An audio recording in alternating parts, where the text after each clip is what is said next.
Olá, alunos, tudo bem com vocês? Espero que sim.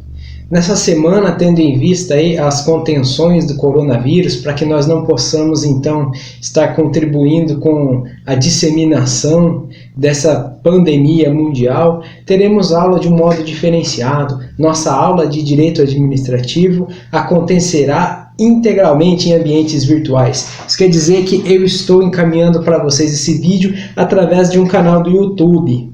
Dessa forma, vamos dar continuidade à matéria do nosso ponto de encerramento, aquele momento em que nós realizamos as atividades, já vimos as fontes, aspectos históricos, noções gerais, princípios, e agora então nós vamos partir para uma parte que é denominada então de sistemas de direito administrativo e também da organização da administração pública.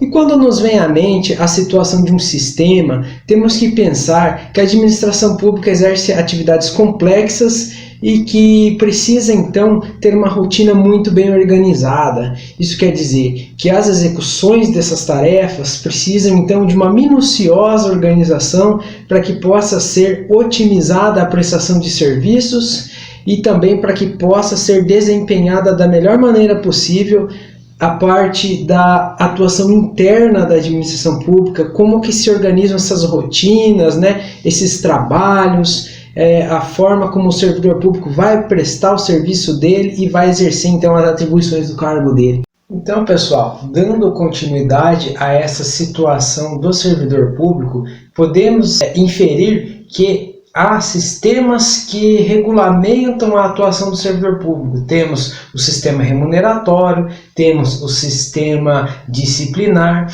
todos eles virão então disciplinados, estatuídos dentro de uma lei própria, que é então denominada Estatuto do Servidor Público, compreendendo sistemas que vão tratar do servidor público em especial. De se notar também que o direito administrativo tem outros tipos de sistema.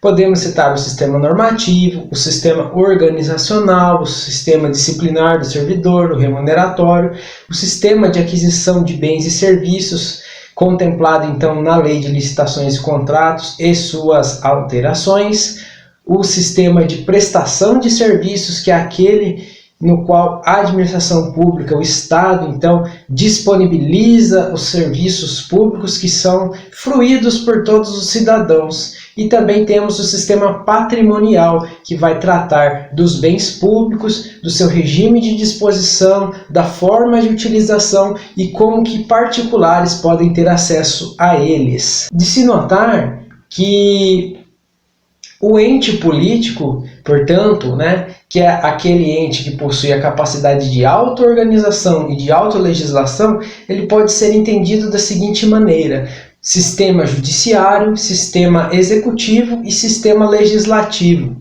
Sistemas que são tratados em direito constitucional como poderes e que dentro do direito administrativo, nesse aspecto de operacionalidade, nós podemos tratar então como sistemas. Temos o judiciário atuando na área de jurisdição, de dizer o direito, de solucionar o caso concreto. O executivo atuando na área de execução, de governo, de prestação de serviço e realização de atividades de interesse público. E o legislativo trazendo então a nossa tão importante legislação, disciplinando matérias e tratando de assuntos de importância da coletividade. Outra situação que nós temos também um sistema é no âmbito da administração pública dentro do poder executivo em si. Temos administração direta e administração indireta. Na administração direta, nós temos aquela sua composição de órgãos, aqueles órgãos internos que vão então tratar das atribuições, da transferência interna de poderes. A administração indireta, esta que vem composta então por autarquias, fundações, empresas públicas e sociedades de economia mista, basicamente, que também podem ter uma organização interna, seu próprio sistema, que é composto de órgãos, para que o serviço e a atividade possa ser prestada de forma otimizada.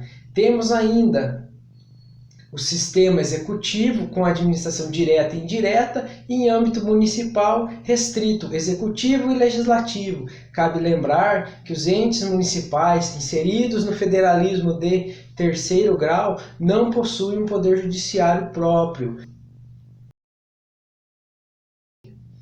fazendo frente, né, a esse poder judiciário do ente municipal. Temos também um sistema que pode ser dito de legislação nacional, que são leis que são destinadas à União, Estados, ao Distrito Federal e aos municípios. Vejam só, por exemplo, a lei que disciplina o SUS, né, o Sistema Único de Saúde, é uma lei de âmbito federal. Ela vem, então, disciplinando e tratando, né, de matérias, de competências, e ela vincula todos os entes políticos. Ela vincula, então, todas as entidades, pouco importando a esfera de governo em que ela atua. Temos também um sistema normativo composto, então, de uma chamada normatividade, na qual temos a Constituição como diploma principal, nossa carta maior, a Carta Magna, e abaixo dela, ou então vindo regulamentada por ela, a legislação, e depois regulamentos que vão tratar de formas de execução, de como então o Estado vai conseguir prestar atividades que vêm disciplinadas pela legislação e também vinculadas à Constituição. Importante esclarecer que no Brasil nós adotamos o chamado sistema único, né? Nós temos então um sistema de unidade de jurisdição. Isso quer dizer que nós temos dentro do nosso sistema jurisdicional, avançando agora um pouco nossa matéria, a situação de um poder judiciário, um órgão judicante que vai dizer o direito, que vai então resolver o caso concreto, pouco importando se as partes litigantes são particulares ou se o Estado está envolvido, diferentemente da jurisdição francesa, a qual assuntos da administração pública são tratados em um poder judiciário próprio, é um poder judiciário separado. Temos então o nosso judiciário único, tal qual o sistema inglês, que aqui temos então a influência do direito inglês para a organização do direito brasileiro. No âmbito, agora, tratando do sistema, né, jurisdicional e também da coisa julgada administrativa, né, é importante traçar aqui o paralelo entre a coisa julgada do Poder Judiciário e a coisa julgada administrativa. Ou seja, na coisa julgada que o Poder Judiciário realiza, nós temos uma situação de definibilidade, né? É uma coisa julgada definitiva e que é muito mitigada a situação em que você vai conseguir alterá-la. No entanto, o direito administrativo, embora faça sim uma coisa julgada, ele não ostenta essa qualidade tal qual o Poder Judiciário, uma vez que inseridos no princípio judiciário, que não pode ser afastado, né? Portanto, temos o acesso à jurisdição como um direito fundamental. O cidadão, né, a pessoa, submete um problema ao poder público, à administração pública, né, uma situação que ela quer resolver na esfera administrativa, ela vai então ter uma situação em que há coisa julgada administrativa, ou seja, o poder público vai fazer uma análise de mérito, né, vai observar se aquele cidadão tem direito ou não a determinada coisa. Ele vai ter então o direito de petição administrativa, vai ter o direito de recurso, vai ter a decisão superior. Geralmente ele vai passar aí por 3 esferas administrativas, então vai ser ali formada a coisa julgada administrativa. No entanto, essa coisa julgada administrativa, ela pode ser analisada pelo Poder Judiciário. Então, vejam só, O Poder Judiciário vai atuar na área administrativa, vai observar aquela coisa julgada a partir de uma provocação do particular e, nesses casos, ele só vai então realizar o chamado controle de legalidade. Ele vai observar se aquela decisão administrativa tomou em consideração todas as disposições normativas, se respeitou a parte legal, se respeitou prazos legais, se respeitou as normas de direito que organizam aquele poder executivo que decidiu no caso. Vai também observar se a decisão levou em consideração princípio, toda aquela parte de razoabilidade, de impessoalidade, de moralidade, publicidade, legalidade, enfim, todos os princípios que a gente já aprendeu nas aulas anteriores serão então compostos, serão então levados em conta pelo gestor que prolatou aquela decisão, pelo agente público, com capacidade de decidir, e isso pode ser levado ao Poder Judiciário para a apreciação, e o Poder Judiciário vai então fazer o chamado controle de legalidade do ato administrativo. E vejam só, esse controle de legalidade, ele não pode alcançar o mérito, ou seja, ele não pode discutir os motivos que levaram o julgador administrativo, que levaram então aquele agente público a decidir daquela determinada forma.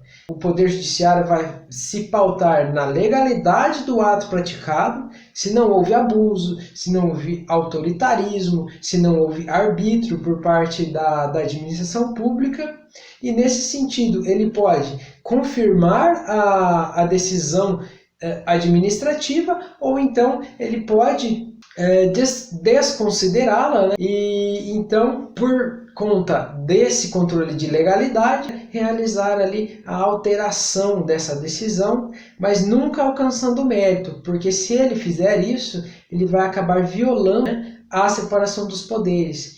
Separação dos poderes, que é também uma regra fundamental, que vem trazida na Constituição Federal e que não vai permitir ao Poder Judiciário tomar decisões tal qual o Poder Executivo fosse. Traçando ainda o paralelo da coisa julgada administrativa e da coisa julgada judicial, nós temos na coisa julgada, em semelhança, que as decisões são irrecorríveis. Só que no Poder Judiciário ela é inalterável, ela é definitiva, e no Poder Executivo, no âmbito da administração pública, portanto, ela vem com uma situação de controle de legalidade que pode, então, levar à sua alteração caso haja algum vício de legalidade, caso haja algum desrespeito da administração pública com relação a regras e princípios que vão nortear a decisão administrativa.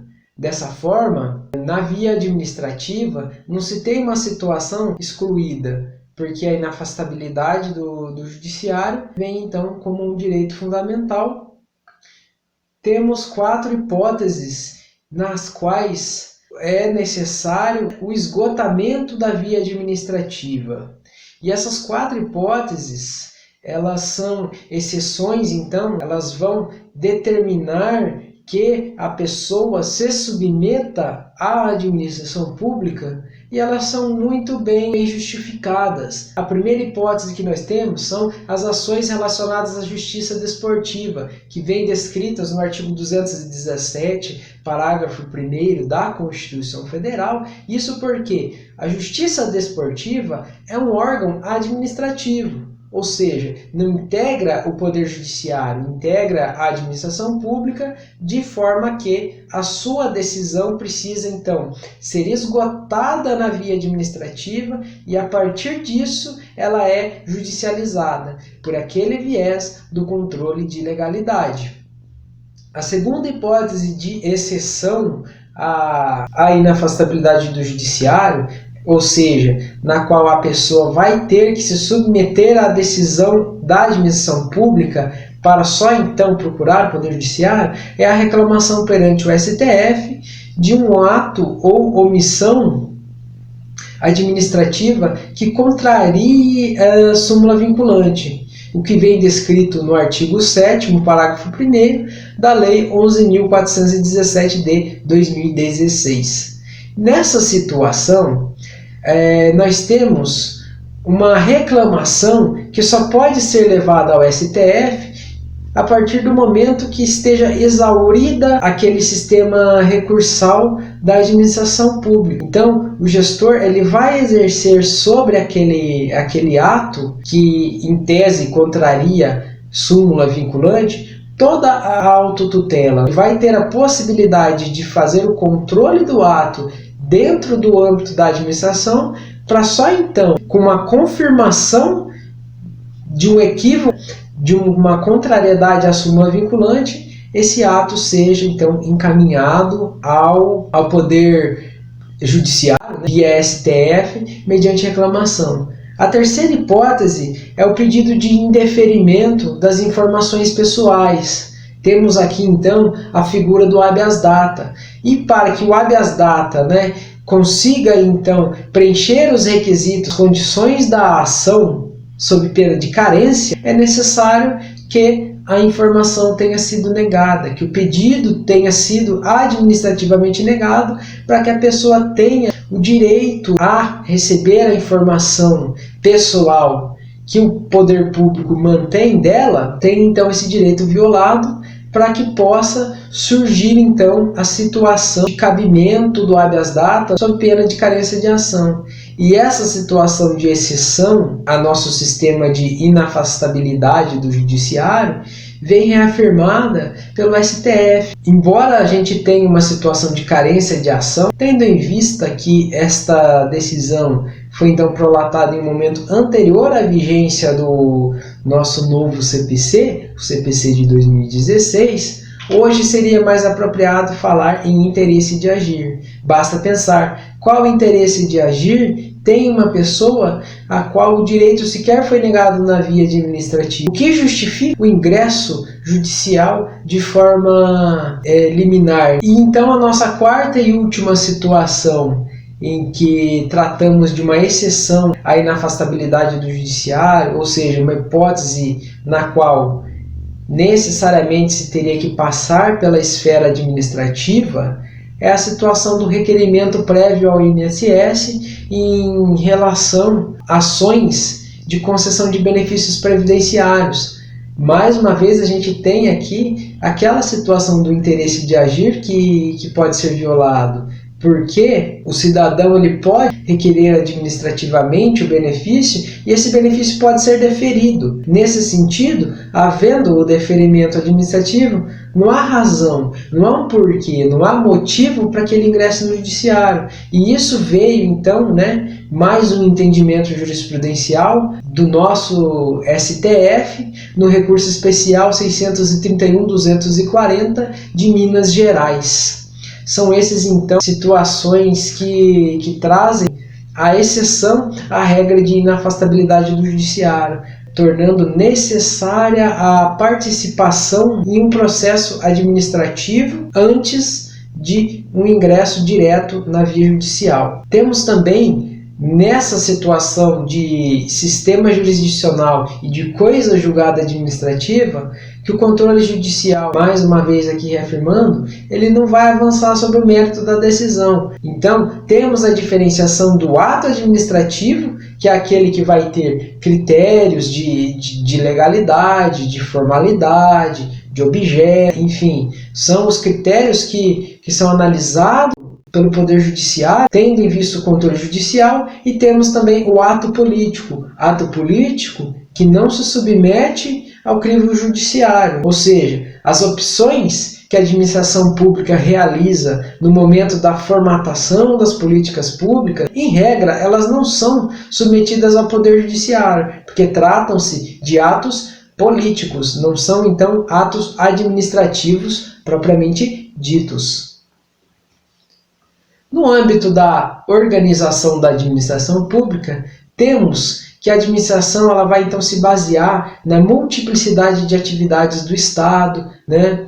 E isso vem a demandar que haja uma organização por meio da transferência de poder para decidir, que é então aquela situação da desconcentração e da descentralização. Lembrando que desconcentração vai ocorrer na parte interna, com a criação de órgãos, e descentralização vai ocorrer de forma externa, quando então o poder executivo, a administração pública, ela vai transferir o poder e a atividade para um novo ente. A criação de um ente, quando a gente fala da autarquia, da fundação, da empresa pública e da sociedade de economia mista. E essa transferência também pode acontecer a particulares, mediante a realização de processo licitatório como uma regra, trazendo então a concessão e a permissão de serviços públicos. No âmbito da administração externa, a administração pública vai ter então a possibilidade de criar um novo ente, integrante então da administração indireta.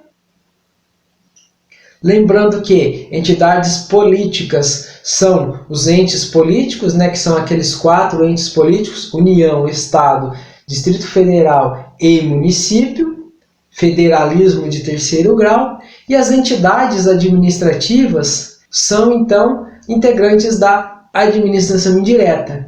E a característica que vai diferenciar uma entidade administrativa de uma entidade política é que a entidade administrativa não possui a característica de auto-organização e de autolegislação. Portanto, as entidades administrativas não têm autonomia política e não têm subordinação. São também, então, diferentes dos órgãos. Enquanto o órgão integra a administração direta, né, no âmbito interno, no âmbito ali de transferência interna de poderes, no exercício do poder hierárquico, na administração indireta não há uma subordinação. O que há, bem na verdade, é uma relação de vinculação, porque, vez ou outra, essa entidade administrativa da administração indireta, ela vai precisar, então, daquele poder de autolegislação e de auto-organização da entidade política que a criou, para que ela possa disciplinar a atividade que a ela foi transferida. E ela também se submete, não de forma hierárquica ou de uma forma subordinação direta, mas ela se submete aqui ao controle chamado de finalístico, ou seja, uma vez que o ente político transferiu poderes e atividades para a administração indireta, ele tem então por obrigação de realizar o controle finalístico, uma análise, uma leitura da prestação daquelas atividades, se elas realmente estão sendo realizadas de acordo e conforme aquilo que se espera de um ente público quando ele está à frente da realização do interesse público e à frente da prestação de serviços à coletividade. No âmbito da administração indireta, então, nós temos a criação de uma pessoa jurídica,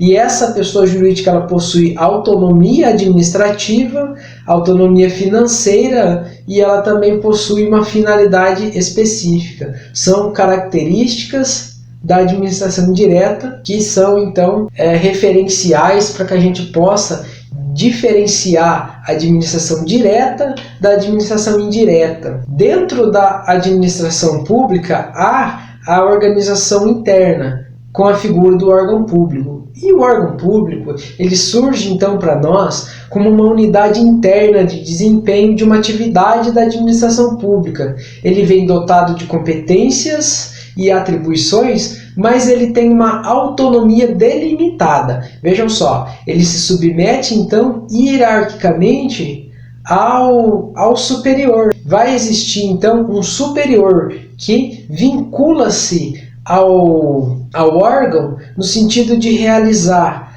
tanto o poder hierárquico, podendo avocar competências desse órgão hierarquicamente inferior, como também pode delegar para esse órgão competências novas em situações especiais para que ele possa realizar determinada atividade. Nesse caso, então, nós temos uma autonomia mitigada. Vale lembrar que os órgãos públicos são unidades abstratas, ou seja, não é criada uma pessoa jurídica. O que é criado é um órgão que vai funcionar, uma repartição pública que vai funcionar com uma determinada atribuição para o exercício de uma determinada atividade. Celso Antônio Bandeira de Mello diz, então, que órgãos públicos são unidades abstratas que sintetizam os vários círculos de atribuições do Estado, por se tratar, tal como o próprio Estado, de entidades reais, porém abstratas, não tem nem vontade nem ação, no sentido de vida psíquica ou anímica próprias, que estas são então destinadas tão somente a seres biológicos. De fato, órgãos não passam de simples repartições e atribuições, nada mais. Importante a gente traçar um paralelo do órgão público com o órgão biológico, para que a gente possa entender que cada órgão tem uma função própria. Se eu analisar o corpo humano, eu tenho o coração com uma atividade própria, eu tenho os rins, eu tenho, enfim, uma infinidade de órgãos, todos com uma finalidade própria e todos então com um papel dentro desse sistema biológico, dentro desse corpo. Da mesma forma, os órgãos atuam, portanto, na administração pública com finalidades próprias e atividades próprias, sendo então uma figura necessária para o bom desempenho da atividade administrativa. Por fim, a gente tem então o órgão como uma unidade integrante da estrutura da administração direta e da administração indireta. E essa é uma consideração trazida pela Lei número 9.784 de 99, que é a Lei do Processo Administrativo.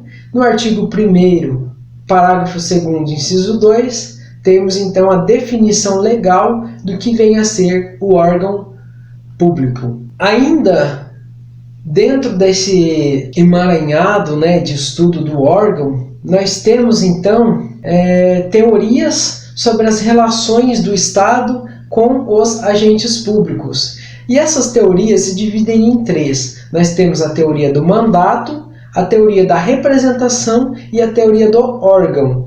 Essas 3 teorias, começando então pela teoria do mandato, elas vêm a traçar formas de entender como que o poder público, como que a administração pública vai se relacionar com o agente público. Nessa teoria do mandato, o agente público ele acaba sendo então o mandatário da pessoa jurídica. E a crítica que é feita a essa teoria é de que, como o órgão público, como o Estado não tem vontade própria, ele não poderia outorgar um mandato. Basta pensarmos também que em um Estado democrático de direito, não há que se falar em um mandato do Estado, mas há que se falar em um mandato do povo. É o povo quem outorga poderes ao Estado para que o Estado atue por meio de representantes legais. Também temos aqui a teoria da representação, nossa segunda teoria. E essa teoria, ela trata então que o agente público seria uma espécie de representante da pessoa jurídica.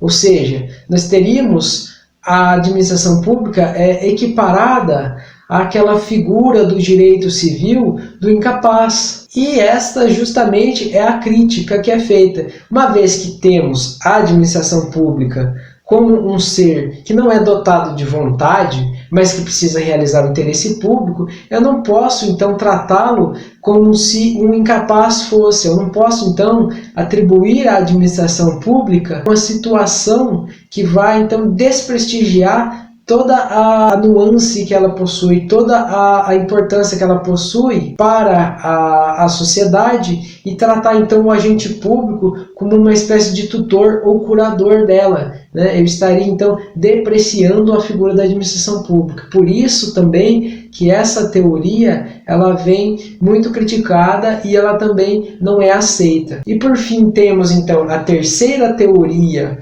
que vai investigar a relação da administração pública com os agentes públicos, é a teoria do órgão. Essa teoria que vem então criada por Otto Hierarch, ela vem trazendo então a pessoa jurídica manifestando sua vontade mediante órgãos, e esses órgãos são então compostos por agentes que manifestam a vontade do Estado como se o próprio Estado o fizesse. Ou seja, temos uma situação na qual o agente público é o longa-manos do Estado. É ele então que vai realizar determinada atividade, expressando ali o interesse como se o próprio Estado estivesse atuando. É a personificação do Estado que ocorre na teoria do órgão. O órgão público ainda nos manda a classificações, e dentro desse campo de classificações nós podemos encontrar a classificação quanto à estrutura.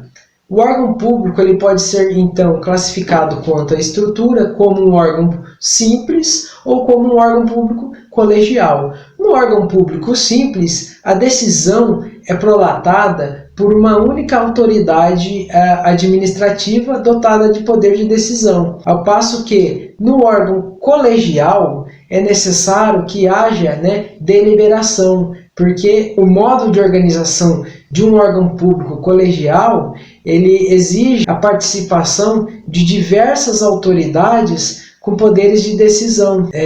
Então essa decisão é colegiada e é por isso que nos remete à figura então da estrutura colegial do órgão. Outra situação de classificação do órgão é quanto às funções. Temos então órgãos ativos, órgãos de controle, órgãos consultivos, órgãos verificadores ou contenciosos. Na situação de órgãos ativos, nós temos órgãos então que vão atuar, que realmente vão desempenhar alguma atividade. Na situação do controle, temos órgãos que vão praticar uma atividade de fiscalização, uma atividade de controle da própria administração pública. Na situação dos órgãos consultivos, temos órgãos que vão emitir pareceres e que vão, então, orientar a atividade de órgãos ativos e também de órgãos de controle, Esses órgãos eles vão precisar dessa atividade do órgão consultivo para que eles possam orientar as práticas, as atividades e a prestação de serviço deles quando for necessário. E, por fim, temos os órgãos verificadores, que são órgãos, então, que vão verificar o funcionamento tanto da administração quanto da sociedade, Eles podem então exercer poder de polícia.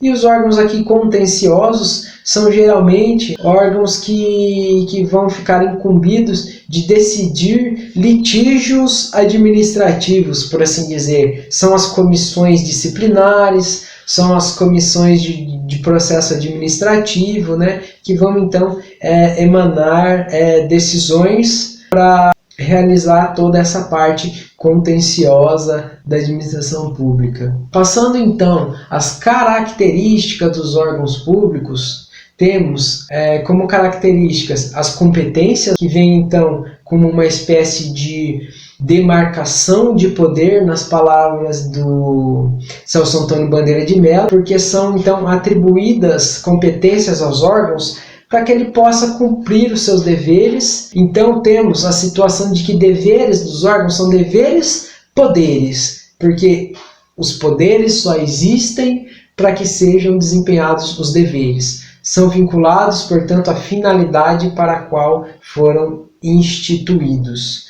Uma outra característica do órgão é que eles possuem um caráter instrumental, ou seja, são meios para desempenhar o dever de cumprir o interesse público. Se o órgão não existe para cumprir o interesse público, ele não tem a instrumentalidade dele preenchida. Ele é um órgão, então, desnecessário, ele não precisa existir dentro da organização da administração pública. Por fim, ainda cabe analisar se os órgãos possuem ou não capacidade processual. E, em regra, os órgãos não possuem capacidade processual. Nós vamos ter pelo menos duas exceções. A primeira exceção é quando a lei autoriza ou atribui a um órgão a capacidade processual. E essa situação específica nós podemos encontrar no artigo 82, inciso 3 do Código de Defesa do Consumidor, quando o PROCON, que é um órgão administrativo, que, portanto, não é dotado de autonomia, ele pode atuar, ele pode exercer uma capacidade processual para defender interesses dos consumidores. Outra situação que vem, então, como exceção à regra de não ter capacidade processual é a situação do órgão de cúpula da hierarquia administrativa na defesa de suas prerrogativas institucionais. Cabe aqui também observar, então, que esse órgão de cúpula seria, por exemplo, a atuação da Câmara Municipal. A Câmara Municipal, ela não possui personalidade jurídica para que atue, ativamente ou passivamente no âmbito judicial. Ela não possui capacidade processual. No entanto, há situações na qual ela pode ingressar na defesa de prerrogativas institucionais. Por exemplo, a tramitação de um processo legislativo, que vem então obstada, ou então quando há uma situação em que ela precisa prestar algum esclarecimento judicial, entre outras. Terminada essa parte dos órgãos, nós passamos então a uma noção de processo administrativo. E o processo, ele surge para nós como um aparato utilizado para alcançar algum objetivo. O processo vem então de forma a encadear atos tendentes a um determinado resultado. Vemos o processo como um todo. Essa é a nossa noção de processo. Já o procedimento, ele surge como um caminho. Ele vem em uma sucessão de atos que são interligados de maneira lógica e consequencial, visando então aqui a chamada obtenção de um objetivo final. Ele vem como parte daquele processo. E ele pode ter então o procedimento comum, que vem com seus ritos, o procedimento especial. Aí vai então variar da forma como ele está circunscrito, da forma como ele vem então denominado. Nós temos, por exemplo, o processo judicial, e ele pode ter o procedimento comum, que vem com seus ritos, o procedimento especial. Aí vai então variar da forma como ele está circunscrito, da forma como ele vem então denominado. O processo em âmbito administrativo, ele surge então como um instrumento indispensável para a função administrativa. Basicamente, tudo que a administração pública faz vem por meio de operações materiais ou então de atos jurídicos que vão ficar documentados em um processo. Quando eu tenho uma situação administrativa de um protocolo, por exemplo, ela já é o início de um processo, É uma situação ali em que se desencadeia um processo administrativo que vai culminar em uma decisão final. O ato final, portanto, ele vem sempre precedido de uma série de informações, de documentos, de pareceres, de estudos, de laudos, que vão servir então para preparar e fundamentar o ato final da administração pública. Ao passo que o procedimento administrativo, pelas palavras de Pietro, ele vem então como um conjunto de formalidades que devem ser observadas para a prática de certos atos administrativos. Equivale ao rito e à forma de proceder. O procedimento se desenvolve dentro de um processo. É aquela mesma ideia do processo judicial que nós transferimos para a área administrativa, O processo como um todo e o procedimento como um rito, uma situação que venha a ser tratada dentro de um processo. Pessoal, para a aula de hoje seria isso, Vou passar para vocês 2 materiais que se constituem nos PDFs e também nos PowerPoints que seriam utilizados na aula presencial. Desejo a todos aí uma boa noite, fiquem em casa, respeitem essa quarentena, pensem nos outros. Temos pessoas aí que passam por dificuldades financeiras, passam por dificuldades de saúde, não podem, então ser prejudicadas por uma ação de sair às ruas e de contribuir aí para essa situação aí do coronavírus. Isso não significa que nós estamos de férias. Vamos aproveitar esse tempo para estudar, para revisar a matéria, e para dar andamento nas nossas vidas de forma responsável e contribuindo então para a sociedade.